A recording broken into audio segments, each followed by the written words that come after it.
Well, welcome everyone. Thank you for joining us tonight for Life as a Business Journalist, Paths and Opportunities.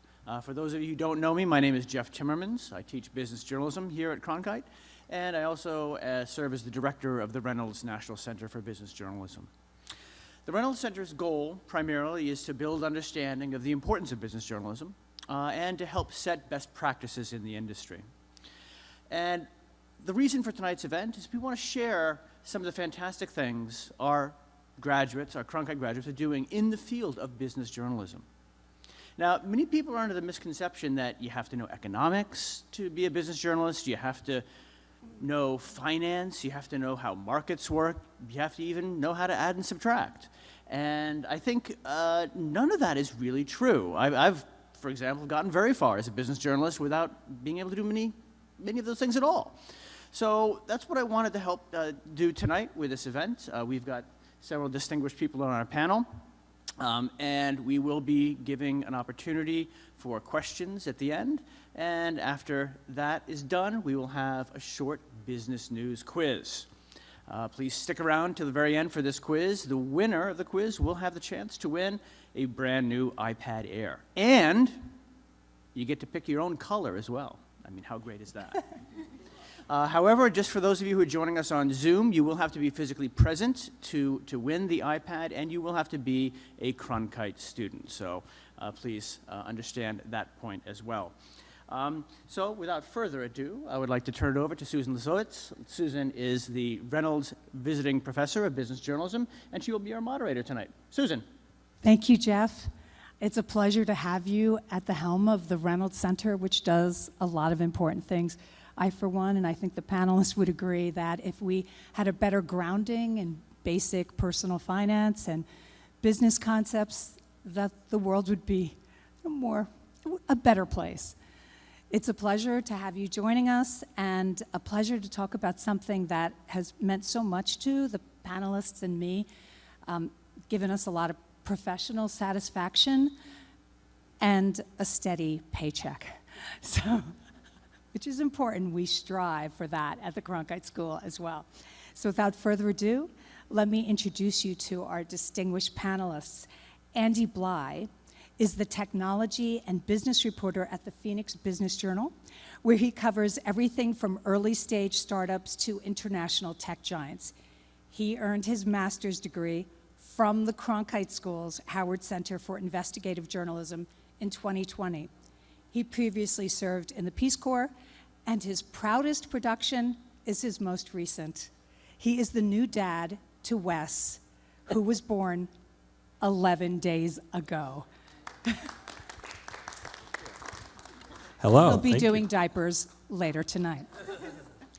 Catherine Reagor is the senior real estate journalist at the Arizona Republic, azcentral.com, and co-founder of the digital real estate website, streetscout.com.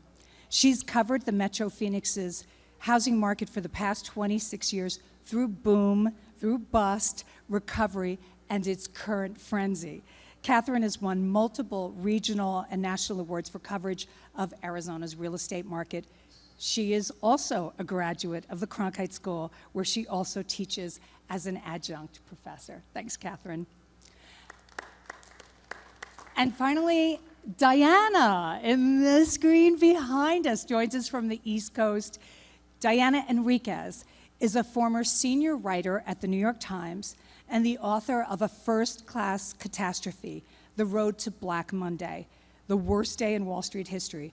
She also wrote the New York Times bestseller, The Wizard of Lies, Bernie Madoff and the Death of Trust.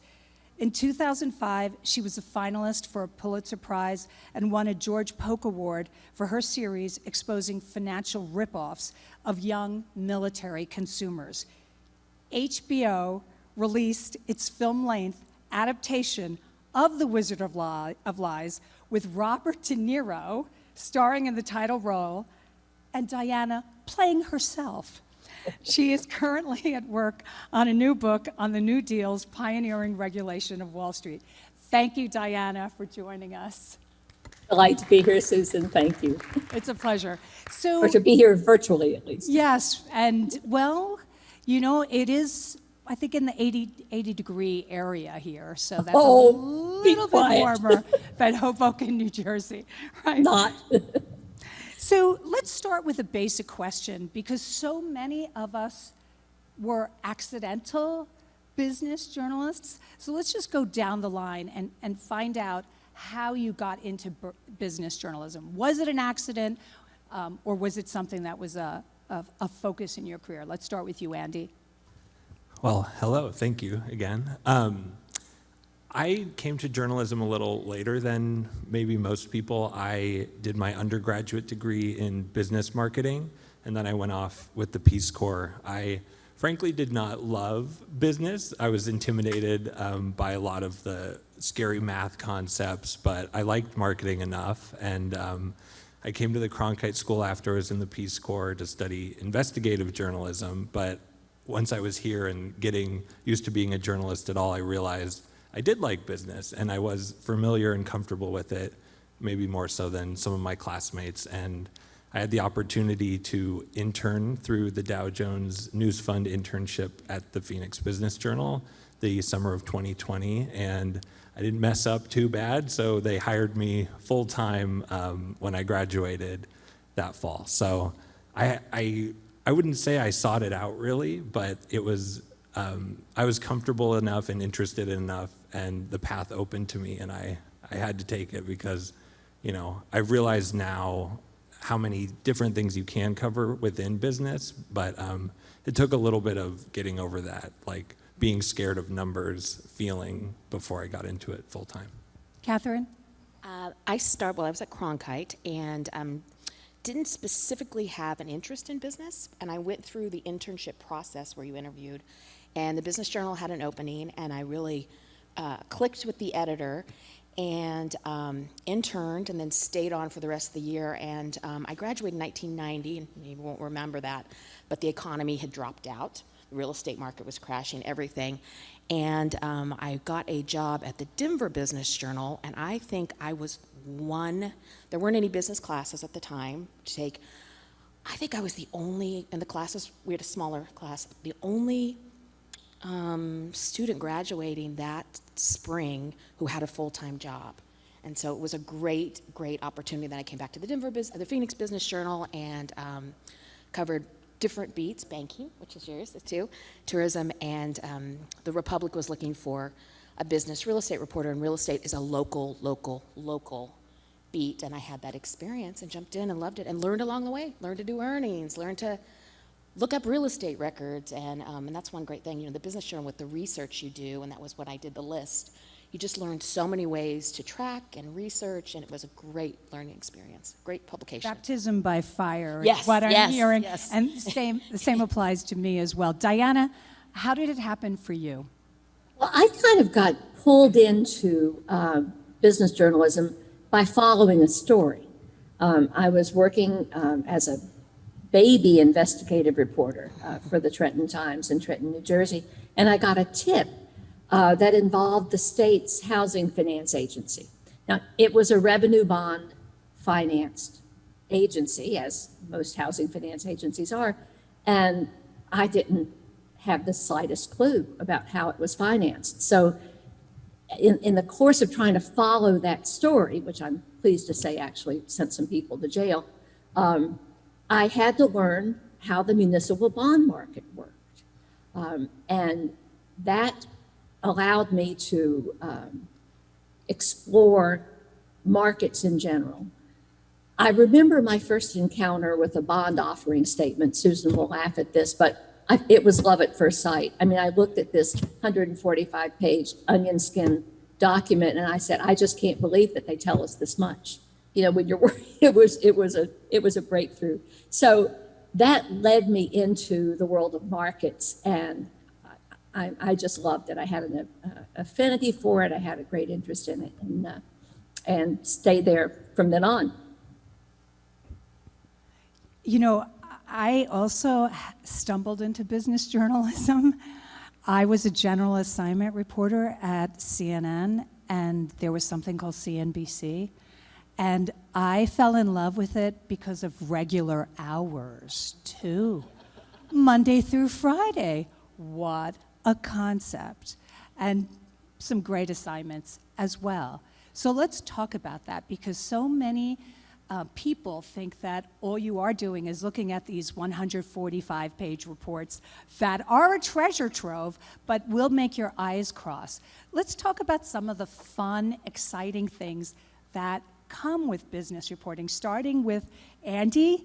You took a spectacular hot air balloon ride recently that was really important to tell this story. I did. I think the place we have to start with this story is about semiconductors, which we've all heard a lot about in the past year. Up the highway a little bit, TSMC, which is Taiwan Semiconductor Manufacturing Company, is building their first ever American-built plant here in Phoenix, and we've been covering it at the Business Journal quite a bit. The Republic's covered it, the Wall Street Journal, New York Times, everyone's written about it a lot, but I actually live like right next to it. So I see the cranes outside my window every day. I think about it all the time. We're always thinking about how we can get new angles on it. And the thing I've come to realize about business reporting is that people that read the business section like stories too. They like the same interesting characters, interesting things that are happening. So I noticed that there are a lot of hot air balloons up there, and we've got these big cranes up in the sky. And my first thought was, how are balloons navigating the cranes? But I got in touch with one of the hot air balloon companies, and they said it's actually impacting their landing zones. That's the bigger issue. So I got to go up with them and see what they see and hear how they're planning their landings and all that. And the hot air balloon company is not as big a deal business-wise, but it is an impact of this semiconductor plant that's coming. And again, we're always looking for new ways to cover these big stories. And I looked at some of the other records from the city of Phoenix about zoning approvals, talked with other small businesses. So like I said, a lot of newspapers have covered this TSMC plant, but I think where we can stand out as local reporters is thinking locally and thinking how the actual ground is impacted. And yeah, I got to go up in a hot air balloon out of it, so can't complain too much. You have a really good photo that you can post on social media for bragging rights, no doubt about it. Catherine, you are covering real estate, which right now is so hot.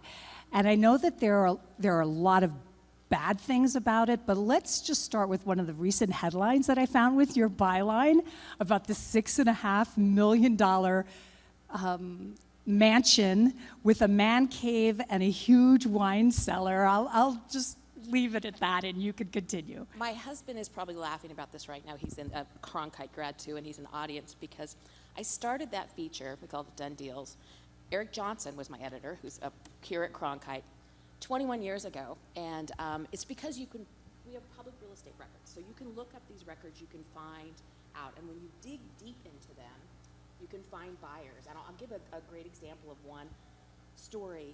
During the last Olympics, Summer Olympics, not this one, the last one, Michael Phelps was competing, and one of our USA Today and Republic reporter, might have been Emmanuel Lozano, who's come to Cronkite, they heard, hey, Michael Phelps had come here to coach, and that he bought this gorgeous Paradise Valley home. Well, you use an LLC if you don't want your name to show up, and you use a Delaware LLC because they don't have to put your name on it anywhere like that. And so they'd heard he bought it in the past few months, and that was a big story. Nicole Carroll, Cronkite grad, is now head of USA Today, executive editor, and so I had to drop everything because that's exciting, it makes us cool to have Michael Phelps living here and coaching. And we heard it had a time span, and so I went into the public records and I did every home sale in Scottsdale and Paradise Valley and pulled up for the past 6 months. And then I went, because it was that big of a story, I went record by record, LLC by LLC, and one of the LLCs, the person who was listed on it was his agent. So then I went into the mortgage documents, that can be 150 pages, that, and go, and I found the address of the home he had sold in Boston. So I had the story. I posted it, wrote it quickly.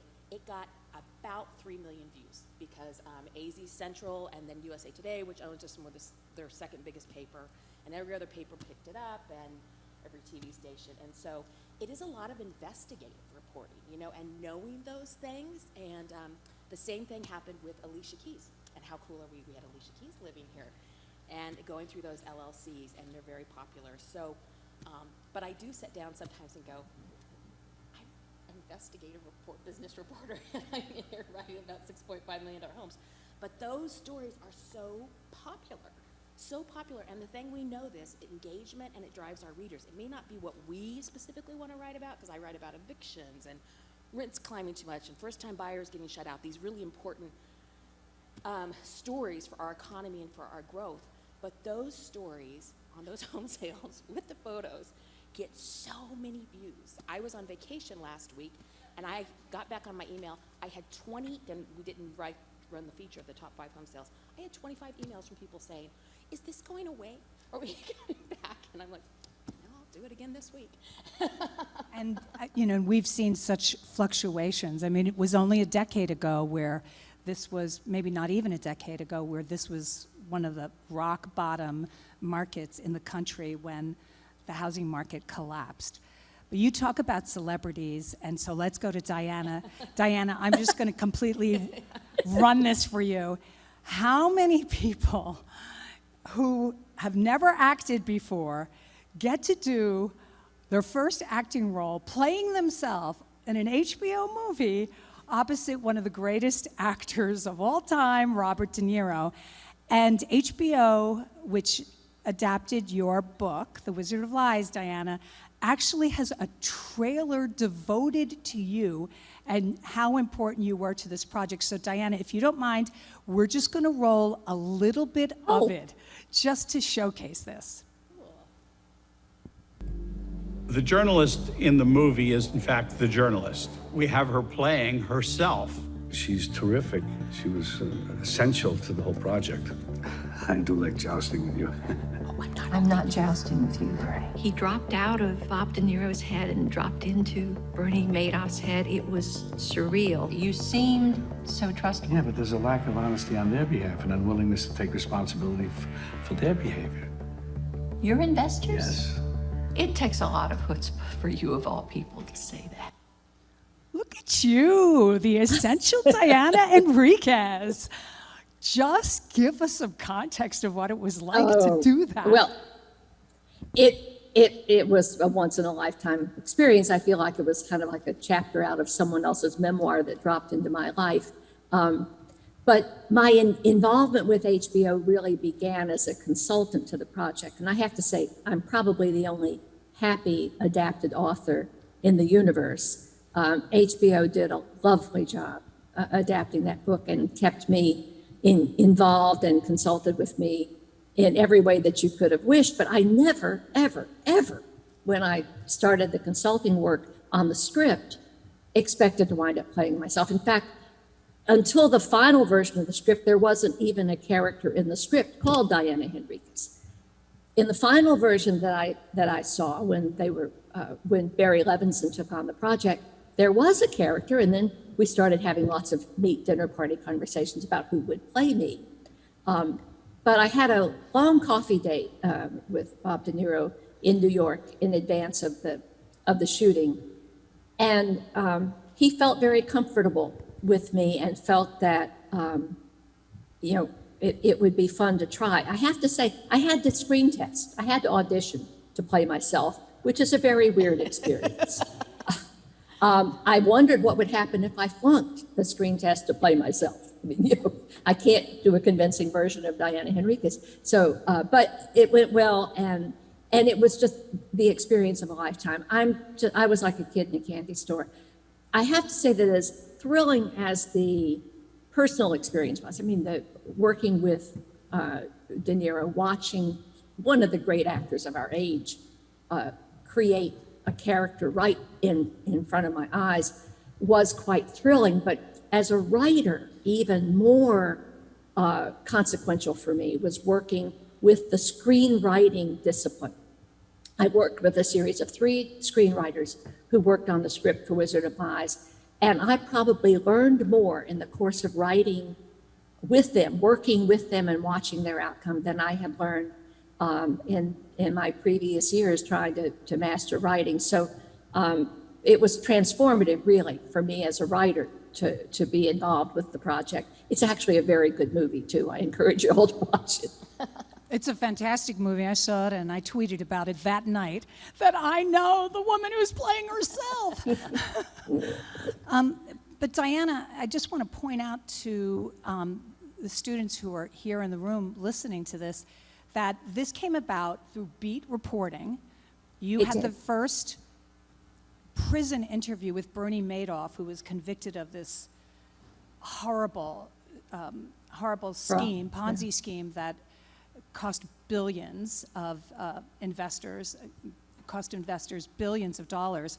That created a book that you did a book on that. So we're talking about employment here. So she had a job with the New York Times. She wrote a book for which she was paid by the publisher. HBO adapted it, for which he was paid by HBO. Are you following my train of thought here? So this is important to know, that you have this specialized knowledge and you were able to follow it through in a variety of ways. So that must be Well, very satisfying as well. Let me put in a plug here for my personal passion.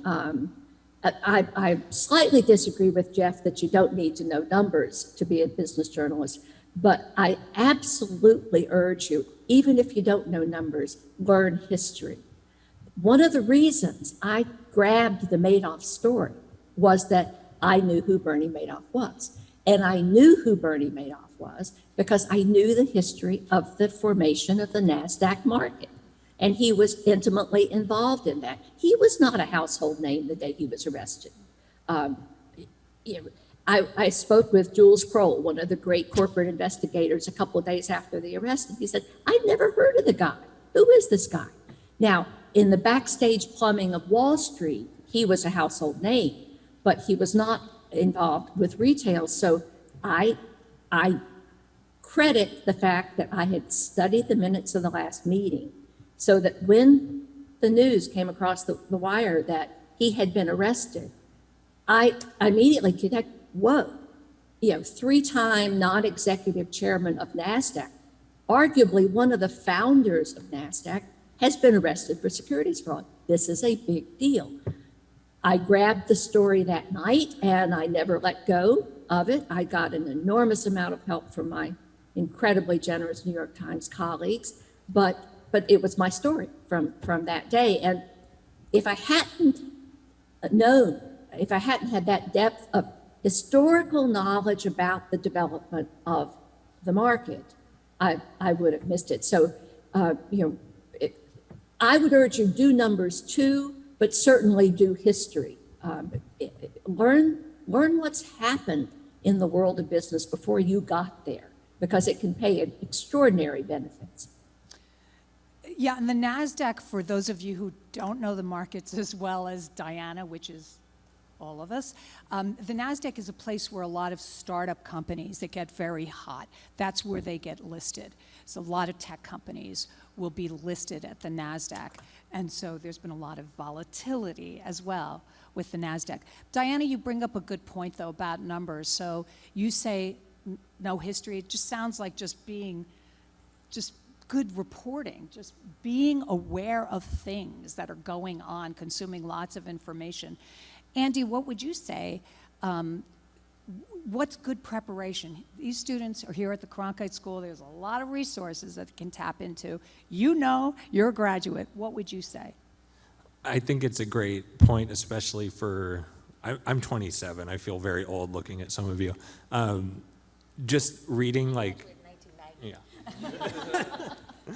I think just reading past reporting is really important. I've been at the Business Journal for 14 months now, and even just going back through the archives and reading what happened 2 and 3 years ago, that gives you a bunch of story ideas right there, because almost everything needs to be followed up on.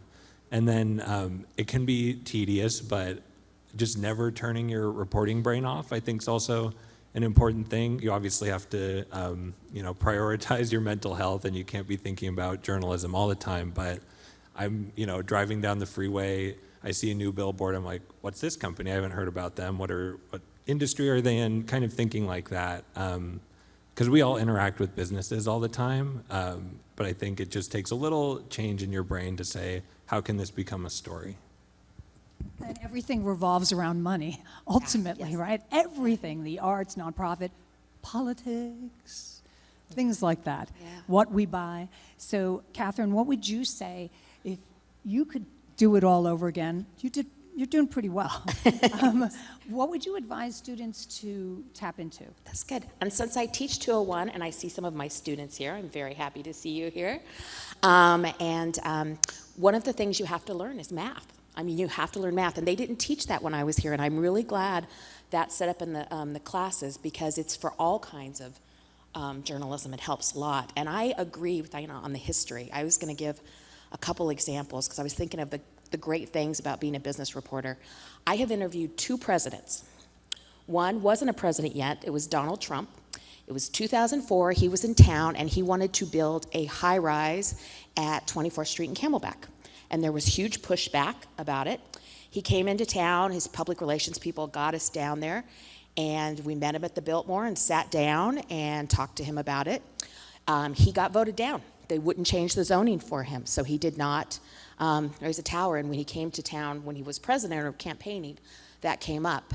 And then during the crash, which Susan and I remember sadly well, President Obama came to town for a speech in Mesa, and I, along with the political reporters, went to cover it because he was going to announce his plan to try to stem foreclosures because the housing market has crashed, we had overbuilt, and everything else, and they were announcing the plan to do loan modifications and give aid. And I was very lucky because I had some really great sources who set it up for me. I was the only, as you know, the press corps that travels with the president, there are dozens. The LA Times has like 8, and the New York Times and the Washington Post. I was the only reporter who got to ask a local question, and I've never been so nervous. But it was just incredible because we were looking around, families were losing their homes. I mean, it was just terrible. There weren't jobs. It just hit. We have those kind of real estate crashes. And so, but I needed to know that history of what the market was like and what was happening and what had been done before. So I do agree. And, before we throw it to you guys, that's, I think, one of the great things about business journalism is the personalities that go with it. Yes, there are numbers, but to create companies, to do outrageous things, to make a lot of money, these are not always people who are average. In fact, they're not average, and they can be quite colorful. So I have interviewed that former president as well, who has got his start in, of course, the New York City real estate market. And I like to say that when he came up in his limousine, drove up, and we flew on his helicopter to Atlantic City, that was the open to The Apprentice 10 years before The Apprentice.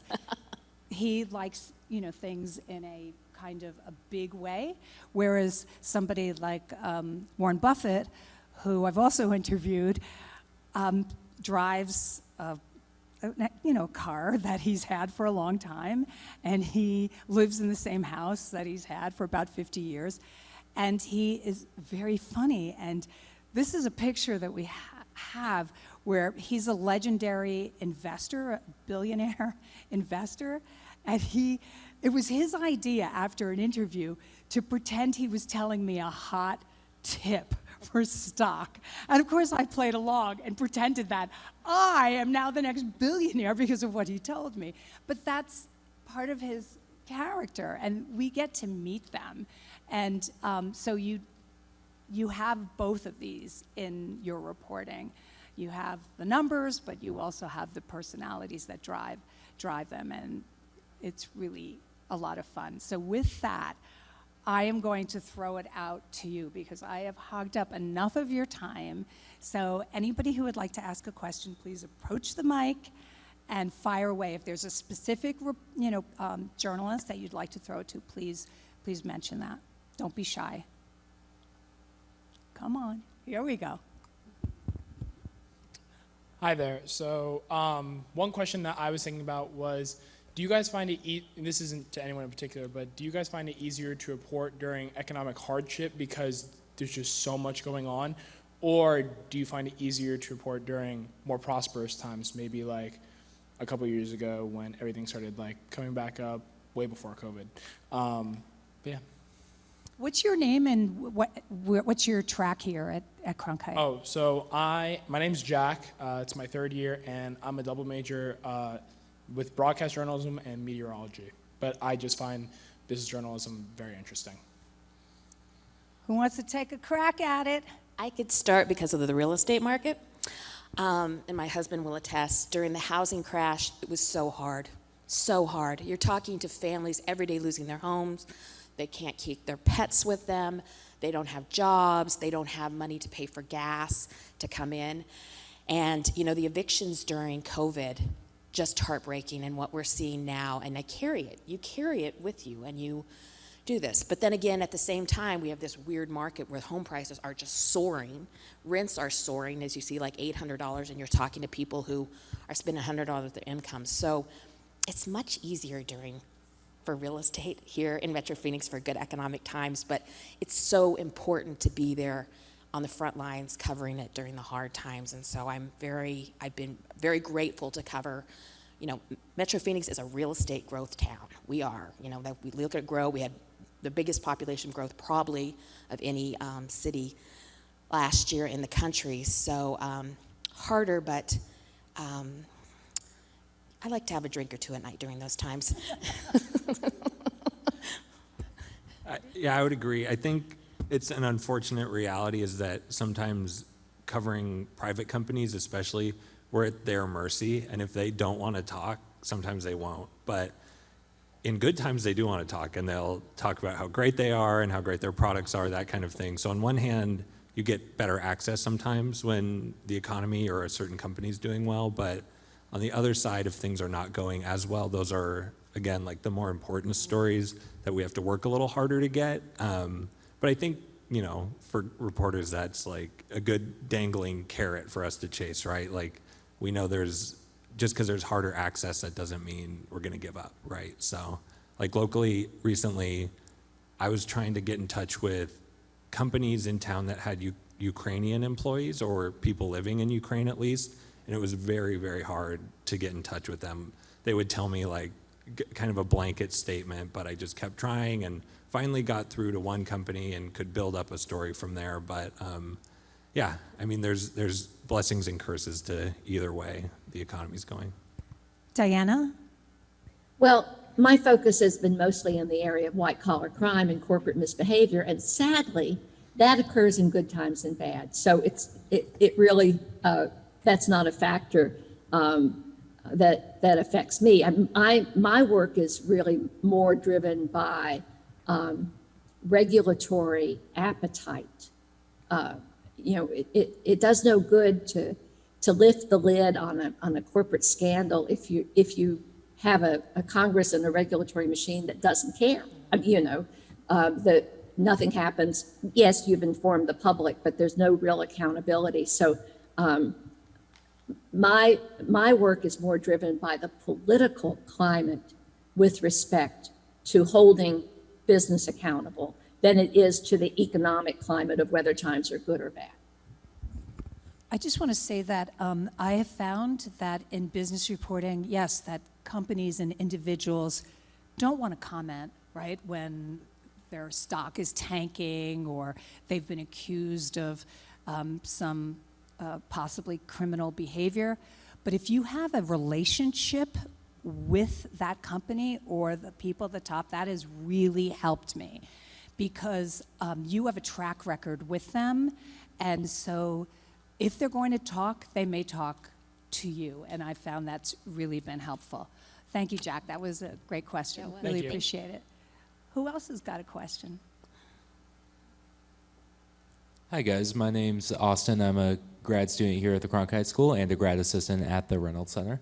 And my question is for Andy and maybe Diana as well, but with kind of the evolution of technology going forward, especially considering your beat, Andy, how do you expect that to kind of continue? What have you seen that's really changed over the past, year, couple years? And then how do you expect that to continue growing in terms of just startups, crypto, or whatever do you think are some of kind of the biggest factors right now?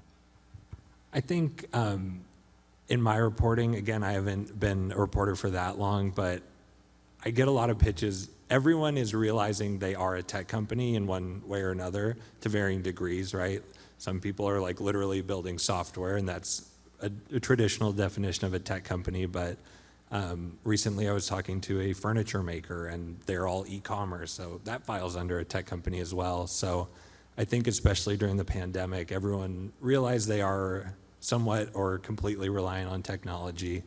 But as far as newer technologies, when I started my job and I learned I was going to be covering startups, I was worried I would be profiling like the next Theranos, right? I'm very skeptical of like going in the deep end on some of this stuff. So I think it's important to like find the people you trust on your beat, build those relationships, and kind of use them to help you as a guide, as well as doing your own research and your own reporting and all that. So as far as like the Web3 and crypto stuff, I'm a little skeptical to dive in headfirst on the reporting side. I'm still waiting to see like how major corporations pick it up or don't pick it up. So yeah. But interestingly enough, crypto has actually worked out in Ukraine, right? Where that's something that has actually been helpful to moving money around because there are limits on. I was just an interesting aside because I have shared the same skepticism as you. It's like, okay, prove it. I've been through the dot-com era, that whole boom and bust. Diana, what do you have to say? Because the markets have really changed with technology. I remember being on the floor of the New York Stock Exchange when there were traders on the floor, and you could tell if it was a good day or a bad day. That's no longer the case. Okay. No, so Diana, tell us. That's not the case. And technology, of course, has radically shaped the financial landscape, and actually the investment landscape for all of us. And it's critical that if you're a markets reporter, if you're a business reporter, that you understand what those changes are. And obviously, today we're dealing with an enormous amount of algorithm-driven trading. Now, algorithm-driven trading was one of the contributing factors to the 1987 market crash. This is why I say you got to study the history. There really is very little that's new under the sun. We've just found faster and more complicated ways to do it. And if you can look at the technologies that are driving a business or a market from the standpoint of what is this like that has happened before, I think it helps you get your arms around it, and it also helps you explain it in a more accessible way to your viewers or to your readers. Catherine, did you have anything that you wanted to say on that? I have never covered technology. I've covered a lot of business beats, but not technology. Austin, thank you for that question. Who else has got a question for? We have one from online. Oh. Diana. And how did you convince Bernie to talk to you? Good question. Well, it took a long time. Persistence is the answer, as both of my fellow panelists have said. Looking at every sale and going to every company that might have Ukrainian employees. I wrote him every month. Now it helped, as Susan had said, that I had relationships. I had built relationships in the white-collar defense bar for decades. I knew most of the lawyers who defended people like Bernie, and as luck would have it, I really knew the lawyer who was defending Bernie. He had defended a host of other crooks that I had written about, and so we had a good relationship. He respected that I would be fair and that I would be professional, and I knew Bernie. I had known Bernie as a figure in the world of changing market structure. I'd been at market roundtables. He was one of the pioneers in the marketplace in terms of how markets function. So I like to joke that I knew the Bernie Madoff he was proud of being, the Bernie Madoff that the world thought he was before we discovered what he was. I think that helped, but fundamentally, it was just asking over and over and over again. And this is, I think, the universal message here, finding a reason that would make sense to him for why he should talk to me. You find a common ground with the person you're trying to persuade to talk to you. And sometimes, well, what would it be? Well, do you care about the standards of the accounting profession and they're being, obliterated at your corporation? That's the common ground. I care about that, you care about that. In Bernie's case, it was, I care about making this as accurate and three-dimensional a history as I can for the future, for dozens, of years from now. And you should care about that too. By the point, after I'd asked him 6 or 8 times, 6 or 8 months, a letter to prison every month. A lot of other books had come out. The quickie books, the fast, 3 month, 6 month, 8 month books. And in every one of them, he was like a cartoon character. It was absolutely two-dimensional villain with very little context or background. So as they began to come out, I began to say, that's what the world's going to know. Is that who you want to be in history? I see you as a more complex figure, and I'd like to do that. Eventually, he said yes. Now, in my nightmares, I worry that he said yes because he thought I would be the most gullible reporter he could possibly talk to. But I don't. But in real life, I think it was that. The fact that I had known him before he was exposed as a crook. And I think he felt that gave me a more textured picture of who he was. That's not bad advice in general life. The more you know about the person you're trying to solicit information from, the more adept you are at speaking their language, at using the terms, at knowing the history, the greater the odds are that they will feel comfortable talking to you. Yeah, I think a lot of times that people who have a steep fall from grace think that they can do damage control, and they're going to go to someone who has been fair, wise. Bernie Madoff didn't do himself such favors. I'm glad you got the interview, though, Diana. Yes, you called him on it, the chutzpah, talking Yiddish to Bernie Madoff. I love that. So we have another question. Tracy, is that you, Tracy? I think I recognize you. Go ahead. Yes, I'm Tracy. I am a grad student at Cronkite and graduate assistant at Reynolds, and also intern at Phoenix Business Journal as well. Hi, Andy. Nice, cozy family here. Yeah. So, of course, we all know that journalism is very powerful, and journalists can be powerful as well. And in recent years, of course, it's been widely reported about the inequities, the racial inequities in the country, as far as the racial wealth gap and lack of funding for Black, brown businesses and minority-owned businesses, and amongst other things. So how do you feel that business journalists, or what are some ways you feel that business journalists can help report on that and provide solutions in order to help close those gaps and address the systemic discrimination that's happening? I can start.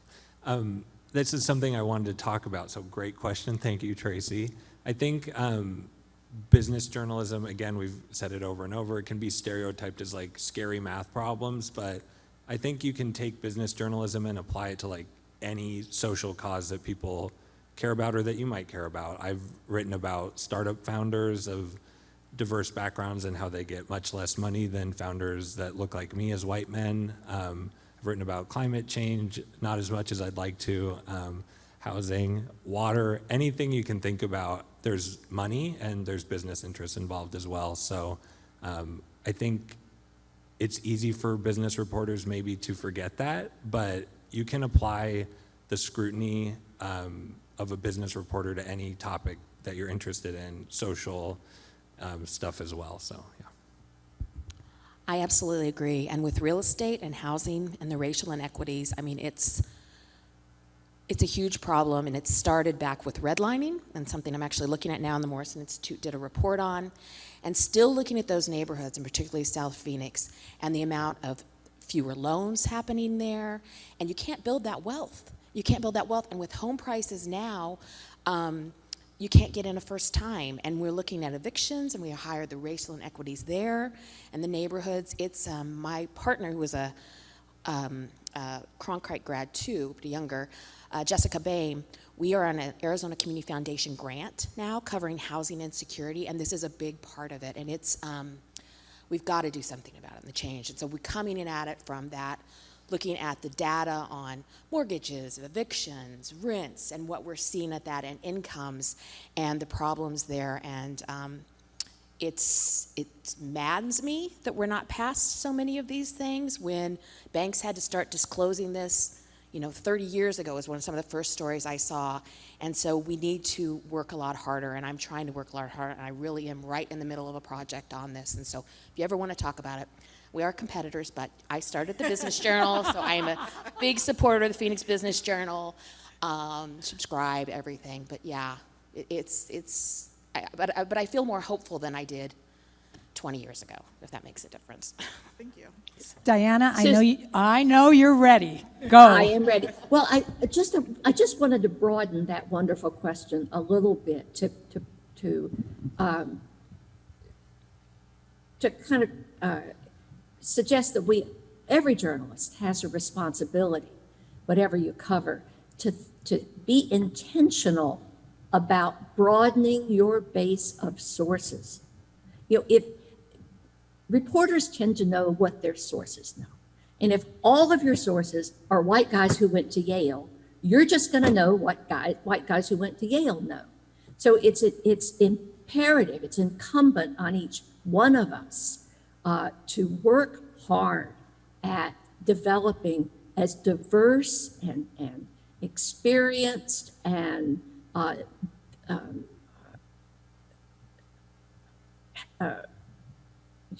real world sources as you possibly can. In my early years at the Times, I tried to make it a point of making sure I quoted at least one woman expert in any story I was doing where I was quoting experts. I made a point of making sure that if I'm talking to economists, I'll find a woman economist. I looked, and it's not easy finding people of color in the world of finance. You have to make it a job. You have to make sure that you are exposing yourself to sources who have a much different life experience than you do. And that, if we had done that 30 years ago, we would not be sitting here wringing our hands at how long it took us to understand the criticality, the viciousness of some of these inequity problems that we're dealing with now. So that's just a broader plea to take from that wonderful question a personal commitment to say I'm not going to limit my sources to the usual suspects. I'm going to go out there and specifically look for a broader and more diverse community of people to draw from. I would also just like to say, Tracy, it's very belated recognition, but the obvious thing that must be said is just simply bad business. If you are not recognizing potential customers, then you are not doing your job well. And so, yes, I mean, Diana spoke to some of the best practices, which is now belatedly part of the guidelines for many news organizations, but businesses in general are waking up to the fact that, oh yes, we do have to recognize that women make many of the household buying decisions, big ones. And yes, and that people of color have disposable income. Yes, they do, and they buy houses as well. The loans may still be different. Yes, there's a terrible record of discrimination, but there is a belated effort to write them. So that, I'm just going to end it on that. That's somewhat encouraging, because I think now, Tracy, and for everybody in the room, that we're coming to a very high point in the program, which is the opportunity to win a free iPad in the color of your choice. But first, you must win the business quiz, right? Okay, so with that, Jeff, come back to the stage. Tracy, that was a great question, an important one.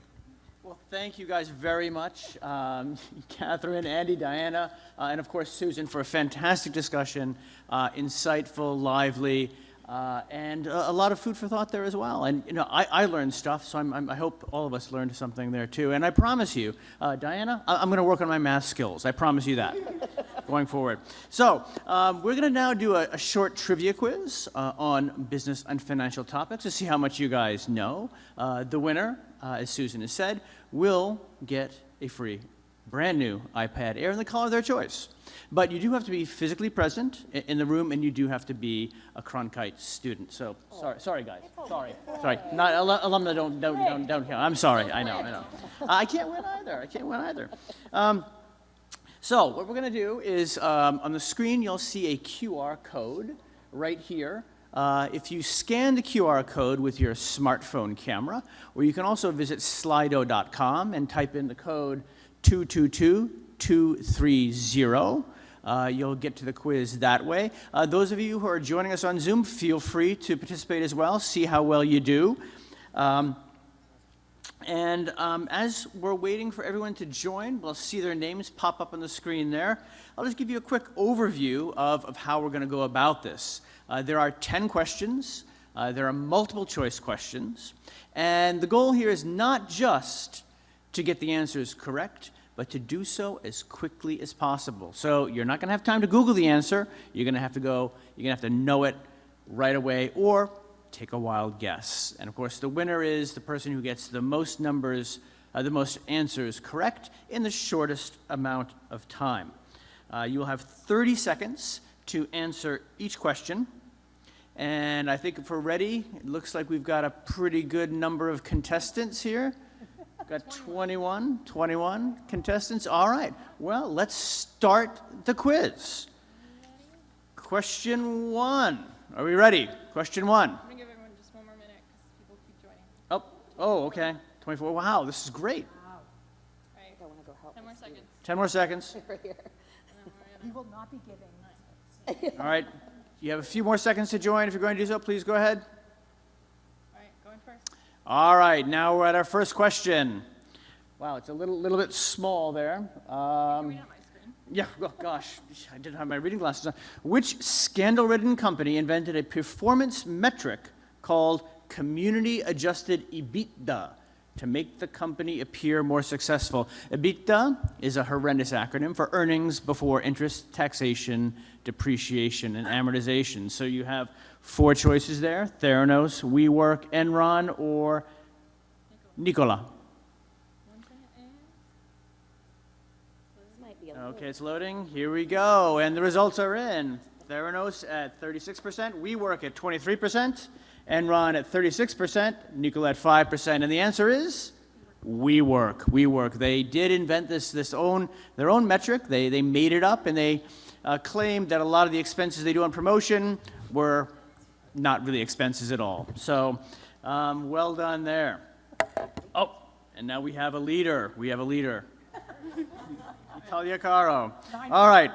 Next Question 2. Who coined the acronym FAANG, F-A-A-N-G, in 2013 to describe the top performing tech stocks: Facebook, Apple, Amazon, Netflix, and Google? So the 4 choices are Maria Bartiromo, Jerry Baker, Jim Cramer, and Andrew Ross Sorkin. So type in your answer.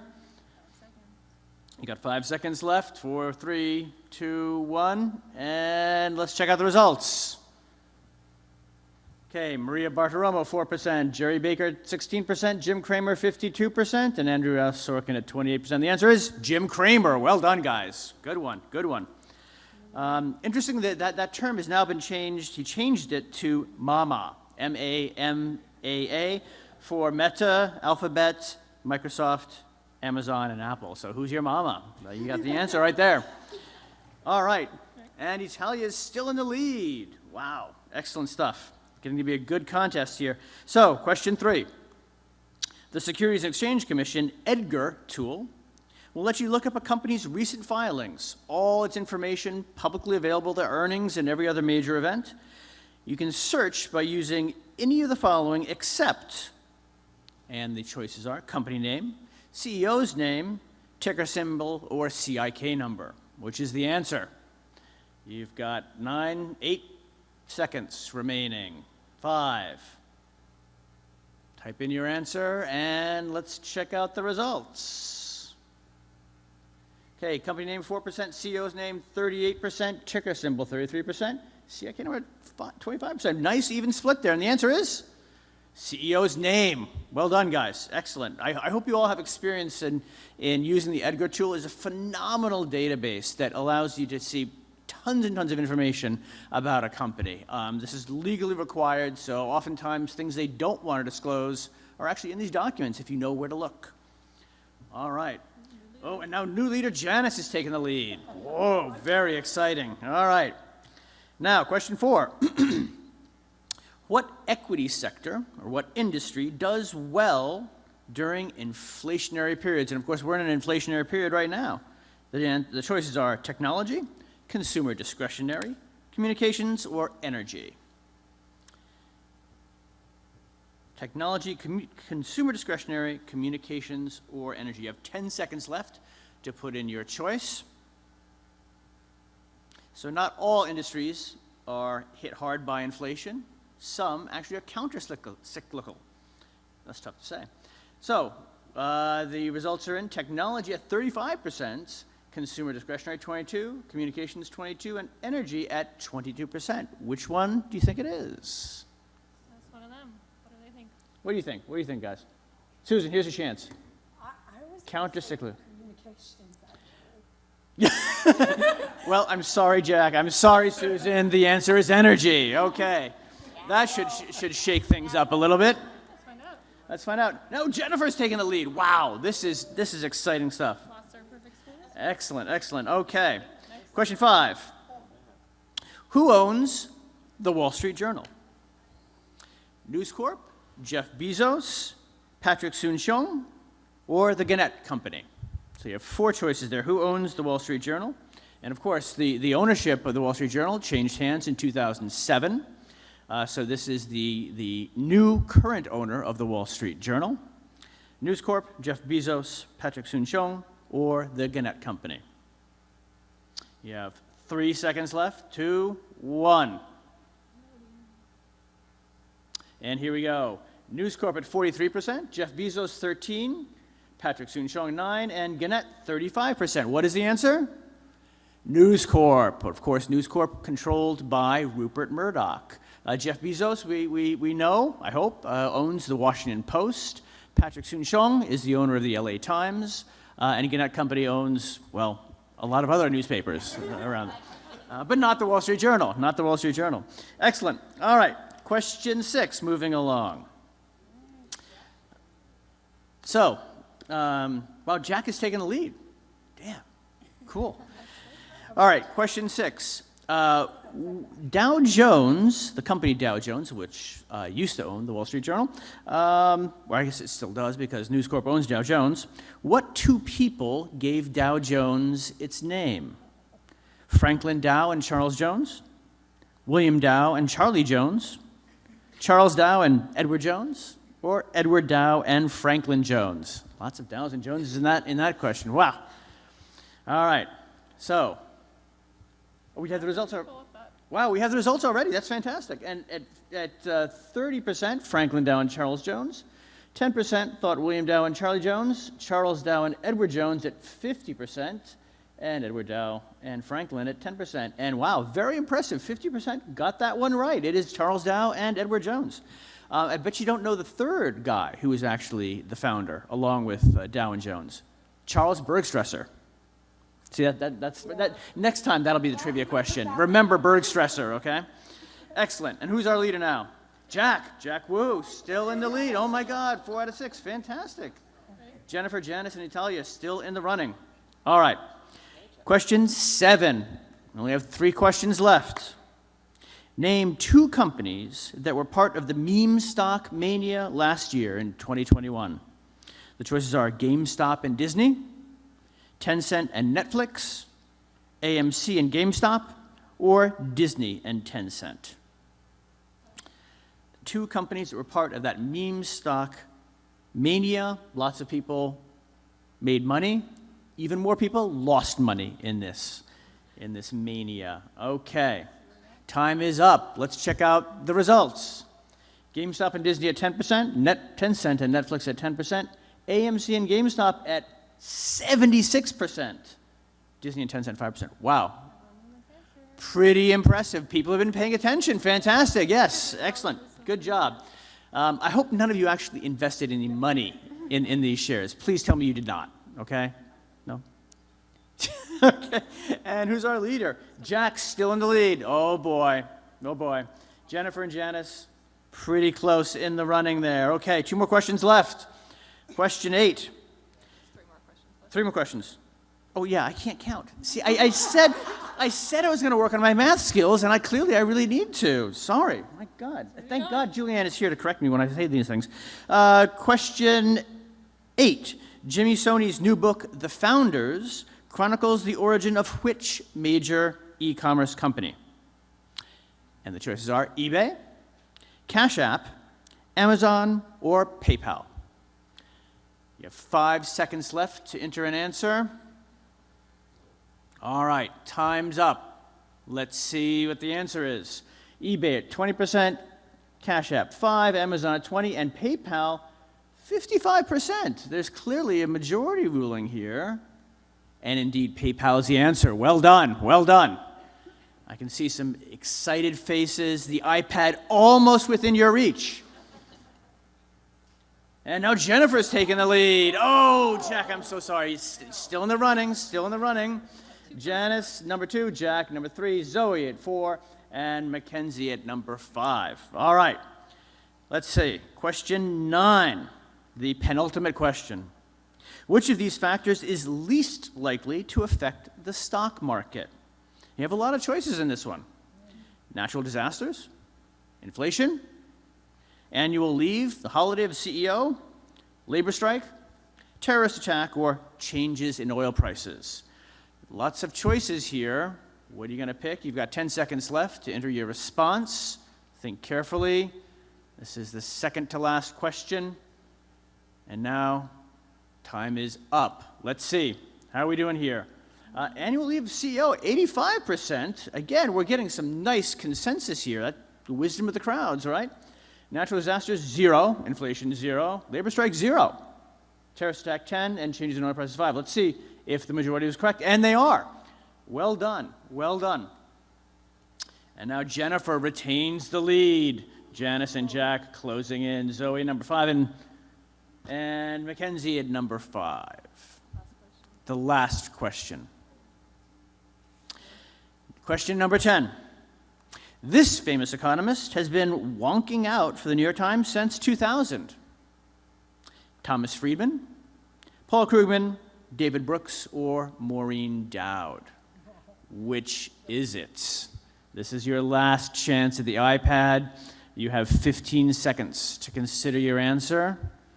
Enter it in. This is it, guys. The final question. After this question, we will know who wins the iPad Air in the color of their choice. 2 seconds left, and time's up. All right, you ready? So the answer, Thomas Friedman, 17%, Paul Krugman, 33%. Ooh, you have a tie. David Brooks at 33%, Maureen Dowd at 17%. And which is it? Anyone want to answer? The consensus here is Paul Krugman, and you guys are right. Very well done. Excellent job. Good job, guys. Sorry, there's no iPads for you. I'm sorry. You all deserve one, but you just don't have the budget. I'm sorry. All right. Is everyone ready for the big reveal? Who will win the iPad? Jack shaking his head. Oh, no. It's Janice. Janice, congratulations. Well, is Janice here? Is Janice physically present? Do you have to be physically present? Uh-oh. Uh-oh. Janice, I'm sorry. If you're not physically present, we can't give it to you. I mean, congratulations. You have the pride in winning. If you get here very soon. Jennifer, we go to next. Jennifer? Is Jennifer here in the audience? Jennifer, yes. All right, Jennifer. Well done, Jennifer. See, showing up does pay.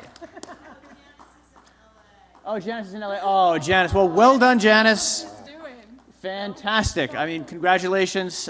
Maybe Jennifer will let you share the iPad a little bit. I don't know. Maybe. We'll see. Jennifer, thank you so much. After the show, if you can come up and see Julianne, and we'll get your color preference there. Guys, thank you very much for joining us tonight. It was a fantastic evening. Another big round of applause for our fantastic panelists. Thank you so much. And thank you guys for coming, for the fantastic questions. I hope you had a good time, and I hope this gives you a little bit more idea about what a business journalist is really like, what they do, and they're just like us, right? So I hope you consider a career in business journalism. If you are interested in more Reynolds Center events, we're based up on the 4th floor behind the State Press newsroom, so come by and say hi anytime. And thank you again. Good night. I do.